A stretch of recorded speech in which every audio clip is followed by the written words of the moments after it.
Hi friends, எங்கள்கிட்ட table rose 20 colour 200 rupees, 30 colour 300 rupees வேணுங்கிறவங்க கேட்டு வாங்கிக்கோங்க. இப்போ இது வந்து 20 கலர்ஸ் இருக்குது. இதில் 20 கலர் அவங்க ஆர்டர் பண்ணியிருக்காங்க.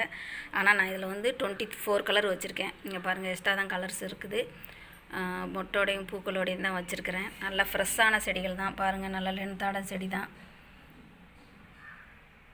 நான் எப்போவுமே என்கிட்ட 20 கலர் வாங்கினா 2-3 கலர்ஸும், 30 கலர் வாங்கினா 3-4 கலர்ஸ், இப்படி எக்ஸ்ட்ரா தான் தருவேன், 3-4 கலர்ஸும். அப்புறம் ஒரு கலருக்கு 5 ஸ்டெம்பு ஃப்ரெண்டு கணக்கு. ஆனால் நான் 7-8 ஸ்டெம்பே நான் இதில் வச்சுருக்கிறேன். நல்லா பாருங்கள், மொட்டோட பூ உங்களுக்கு வந்து 2 நாள்லையே உங்கள் வீட்டில் வந்து எல்லா செடியும் பூத்துரும். என்னென்ன கலர் இருக்குதுன்னு நீங்களே பார்த்துக்கிடலாம். சிண்ட்ரெல்லா, ஃபோட்லாக்கா, டேபிள் ரோஸ் எல்லாம் கலந்து தான் ஃப்ரெண்ட்ஸ். எல்லாமே கலர் 10 ரூபாய் தான். 10 ரூபாய்க்கு 6-7 ஸ்டெம்பு இருக்கும் ஃப்ரெண்டு. நான் 5 ஸ்டெம்பு தான் கணக்கு வச்சுருக்கேன். ஆனால் நான் 6-7 ஸ்டெம்பு தந்துடுவேன். பாருங்கள், இது சிண்ட்ரெல்லா எவ்வளோ அழகாக இருக்குது, ரெட் கலர். இந்த பாருங்கள், இது சிண்ட்ரெல்லா தான். பாருங்கள் எவ்வளோ அழகாக இருக்குதுன்னு.